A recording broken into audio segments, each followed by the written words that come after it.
ચૂંટણી નજીક છે ને કોંગ્રેસની મુશ્કેલી વધી ગઈ છે। સુરત લોકસભા સીટના કોંગ્રેસના ઉમેદવાર નિલેશ કુંભાણીનું ફોર્મ રદ થઈ શકે છે, જેને લઈ કોંગ્રેસ હાલ ભીંસમાં આવી ગઈ છે અને તેમના જ ટેકેદારે સહીને લઈને વાંધો ઉઠાવતા નિલેશ કુંભાણીના ચૂંટણી લડવા પર હવે પ્રશ્નાર્થ ઊભો થયો છે। પણ જોવા જેવી વાત તો એ છે કે નિલેશ કુંભાણીના ટેકેદાર તેમના સગા બનેવી નીકળ્યા।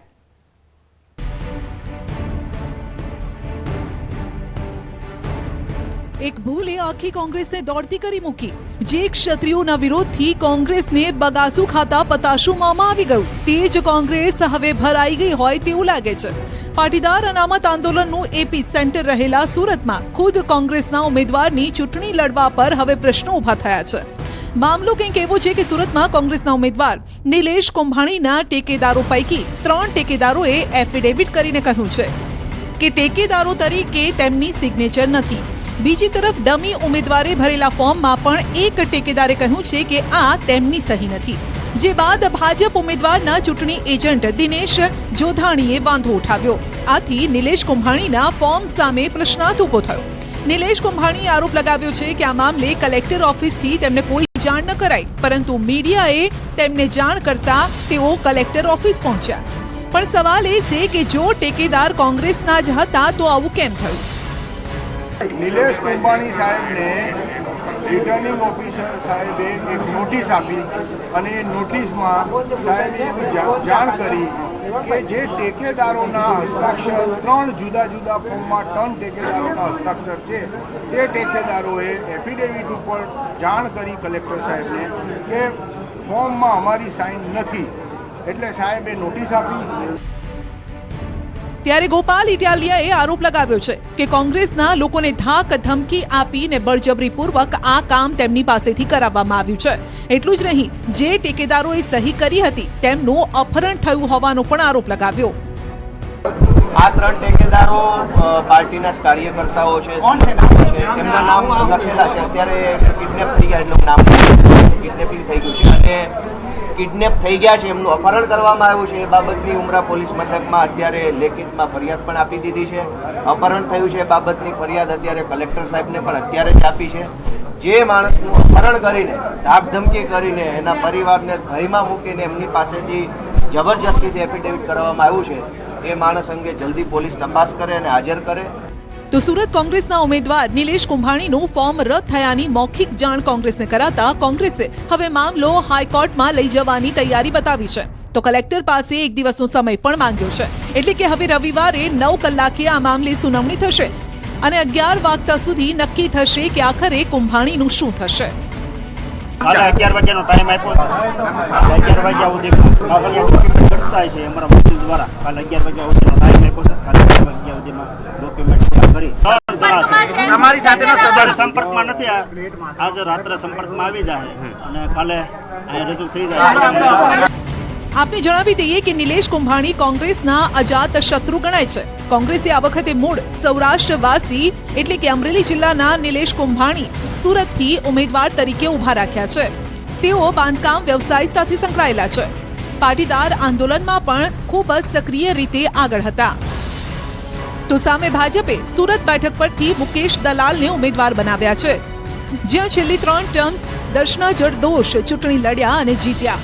સુરત લોકસભા બેઠક પર આમ તો અહીંયા કુલ 24 ફોર્મ ભરાયા છે, જેમાં ભાજપ અને કોંગ્રેસની સાથે Bahujan Samajwadi party, Sardar Vallabhbhai Patel party, Akhil Bharat Hindu Mahasabha, global republican party, Bahujan republican socialist party અને 4 અપક્ષમાંથી ફોર્મ ભર્યા છે। હવે સવાલ એ છે કે કોંગ્રેસના ઉમેદવાર કોણ? ફોર્મ ખેંચવાની તારીખે જ કદાચ આ અંગે ખુલાસો થઈ શકે છે।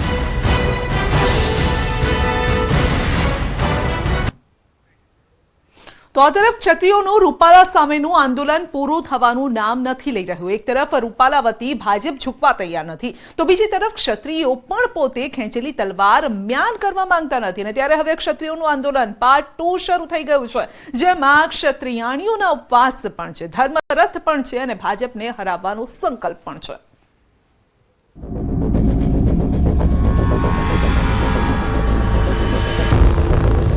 કે અમે 100% રૂપાલાના રહીશું। Operation Rupala part 2। પણ એ તો શેર શાયરીના કલાકાર છે, એટલે એમને ક્યાંય તમે ક્યાંય પુરુષોત્તમભાઈએ વિકાસની વાત કરી એવું સાંભળ્યું? રૂપાલાના નામની આગ ભાજપ સુધી પહોંચે. ઓપરેશન ભાજપ શરૂ કર્યું છે. સંકલન સમિતિએ આપ્યું નવું સૂત્ર, મત એ જ શસ્ત્ર અને મત એ જ અસ્ત્ર.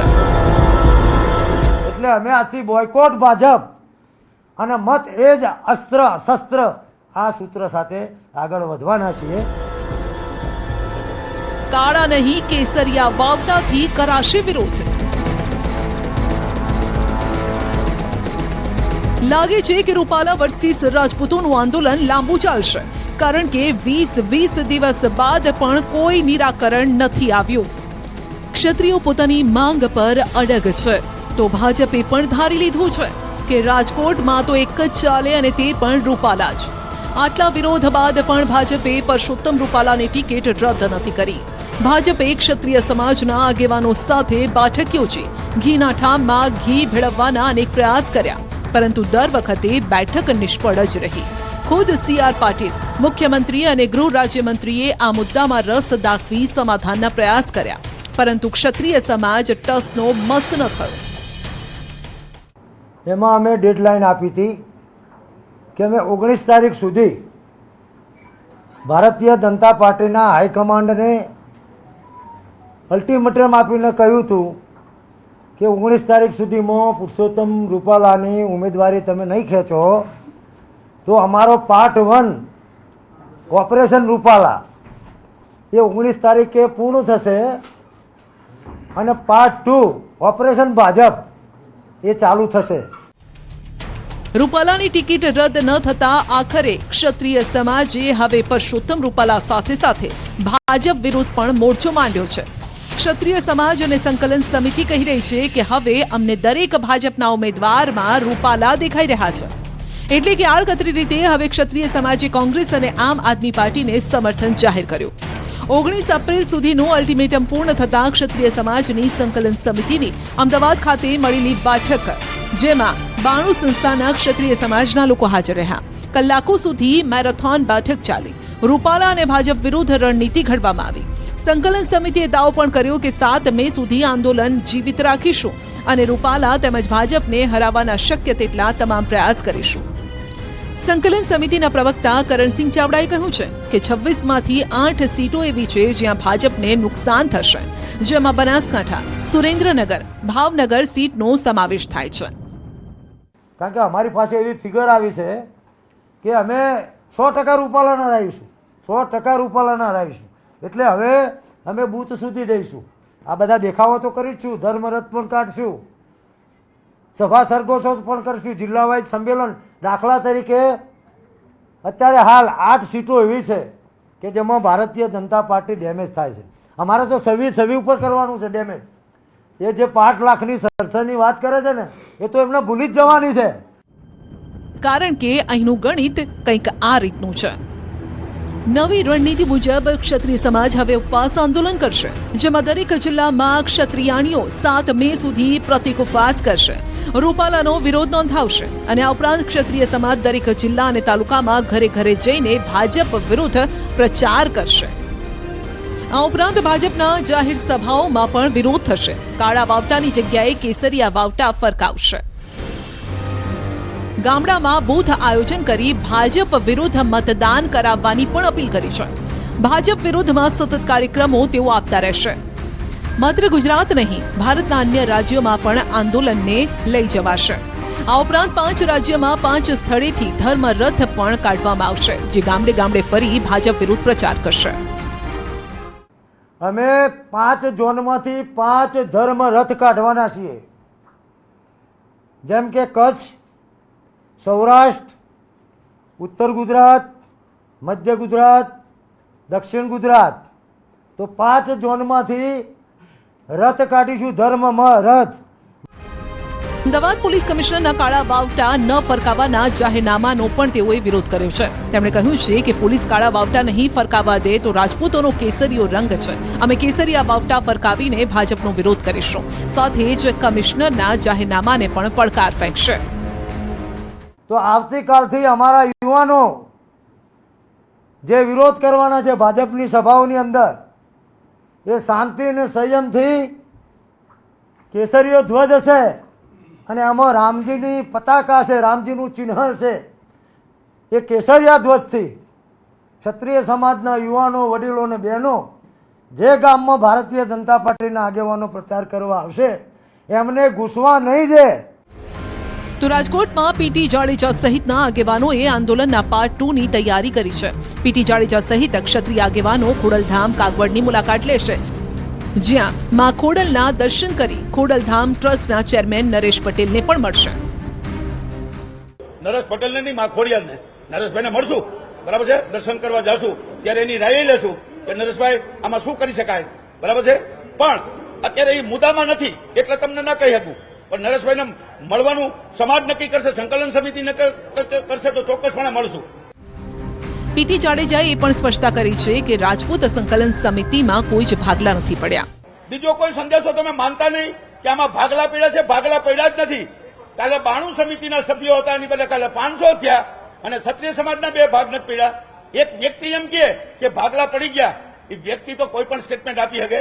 લાખો રાજપૂતો છે, એમાં 5 વિઘ્ન સંતોષી પણ હોઈ શકે, એ પણ સ્ટેટમેન્ટ આપી શકે. અને એક વ્યક્તિ સ્ટેટમેન્ટ આપે એ રીતે સમાજે નથી કરવાનું. સમાજ એટલે સંકલન સમિતિ અને સંકલન સમિતિ એટલે સમાજ. જયારે સંકલન સમિતિને સમાજને માન્ય છે તો સમાજ છે એ ભગવાન છે ને સમાજથી મોટું કોઈ નથી હોતું. ક્ષત્રિય આગેવાન પદ્મિની બા અને યુવરાજ સિંઘે સંકલન સમિતિ પર લગાવેલા આરોપ મુદ્દે પણ જાડેજાએ સ્પષ્ટતા કરી. પદ્મિની બા કદાચ બોલ્યા હોય તો એનું વ્યક્તિગત નિવેદન હશે. પદ્મિની બા સામેથી આવે કે મને આમાં તમે રાખો તો વાંધો ન હોય, પણ એવી રીતે ક્યારેય નથી આવ્યા. જો ગઈકાલે આવ્યા, ઘણી વાર વ્યક્તિગત બાબત પણ હોય છે, એવું નથી. એ બી ટીમ ને સી ટીમ ને ઈ ટીમ શું, એ પેલા તો મને નથી સમજાતું. આ તો મન ગળત વાતું છે. અરે હજી તો એબીસીડી ઈ સુધી પહોંચી જાય, ડબલામાં ઘી સુધી પહોંચી જાય. યુવરાજસિંહનું નિવેદન વ્યક્તિગત નિવેદન છે, એ કોર કમિટીમાં નથી અને સંકલન સમિતિમાં પણ નથી, અને એ રાજકીય માણસ છે, રાજકીય સ્ટેટમેન્ટ કંઈ પણ આપી શકે. અમારી જે સંસ્થા છે એમાં એક પણ રાજકીય માણસ હોય તો બતાવો. મહત્વનું છે કે પદ્મિની બા જાડેજાએ સંકલન સમિતિ પર સવાલો ઉઠાવ્યા હતા. તેમણે આરોપ લગાવ્યો હતો કે હવે સ્ત્રીઓના સન્માનની જગ્યાએ રાજકારણની વાતો થઈ રહી છે. આ કઈ મૂવી છે? આ મૂવી છે પાર્ટ 1 ને પાર્ટ 2. આ મૂવી છે, બરાબર? આ સમાજને ગુમરાહ કરી નાખ્યો આ લોકો. આ મૂવી થોડી છે. તો પાર્ટ 2 ને પાર્ટ 1 કરતા હતા. ક્યાં ગયો પાર્ટ 2 તમારો? અને ઓલા તૃપ્તિબા ક્ષત્રિયાનો ઇતિહાસ રચશે. 350 ફોર્મ ભર્યા ફોર્મ કહીએ શું થયું? કાઈ ન થયું, બરાબર? અમે રાજકોટના હતા મેન, તો અમને કોઈ સંકલન સમિતિ વાળા એક ફોન પણ નથી કર્યો કે તમે આમ કે તેમ ફલાણું કે ઢીકડું. તૃપ્તિબા રાઉલે ફરી એકવાર કહ્યું છે કે કોઈ પણ નેતા માતા બહેનો પર ટિપ્પણી કરી જાય અને માફી માંગી જાય, રાજપૂત સમાજ ચલાવી નહીં લે. અમે બહેનો દીકરીઓની વાત ઉપર સુધી પહોંચાડીશું. હિન્દુ અને રામ રાજ્યની વાત કરતા હોઈએ, પરંતુ બહેનો અને દીકરીઓ પર ટિપ્પણી થાય તો એવા લોકો સામે લડવું જ જોઈએ. અને રૂપાલા વિરુદ્ધ મતદાન કરવાની પણ વાત કરી છે. ત્યારે જાણીએ કે રાજ્યમાં ક્ષત્રિયોની તાકાત કેટલી છે, જે ચૂંટણીના પરિણામ પર અસર કરી શકે. જે સીટ પર આખો વિવાદનો મતપૂળો છંછેડાયો છે એ સીટ એટલે કે રાજકોટ લોકસભા સીટ, જ્યાં 17% ક્ષત્રિયો છે. સુરેન્દ્રનગરમાં 14%, આણંદમાં 12%, કચ્છમાં 10%, ભાવનગરમાં 10%, જામનગરમાં 9.5%, વડોદરામાં 6.5% અને પોરબંદરમાં 5% મતદારો છે. તો આ વિરોધ વચ્ચે ઉમેદવારી પત્રોની ચકાસણી પ્રક્રિયા પણ શરૂ થઈ ગઈ છે. રાજકોટમાં પણ ફોર્મ ચકાસણીની પ્રક્રિયા હાથ ધરાઈ. આ દરમિયાન ભાજપ કોંગ્રેસ ઉમેદવારોના પ્રતિનિધિઓ કલેક્ટર કચેરીએ પહોંચ્યા. પરસોત્તમ રૂપાલા પણ ફોર્મ ચકાસણી અંતર્ગત કલેક્ટર કચેરી ખાતે પહોંચ્યા, જેમની સાથે કુંવરજી બાવળિયા, રામ મોકરિયા સહિતના નેતાઓ જોવા મળ્યા. આમ એક તરફ રૂપાલા વિરોધની આગ ઠંડી થવાનું નામ નથી લઈ રહી, બીજી તરફ ભાજપ અને પરસોત્તમ રૂપાલા ક્ષત્રિય સમાજના આંદોલનને બાજુએ મૂકી ચૂંટણીના કામમાં વ્યસ્ત છે. ત્યારે જોવાનું રહેશે કે ક્ષત્રિય સમાજ વગર ભાજપ કેવી રીતે ચૂંટણી જીતે છે અને કેટલી લીડ સાથે જીતે છે. કારણ કે બીજેપીની લીડની જો વાત કરવામાં આવે તો તેઓનો ટાર્ગેટ છે એક સીટ પર 5 લાખથી વધુની લીડથી જીતવાનો.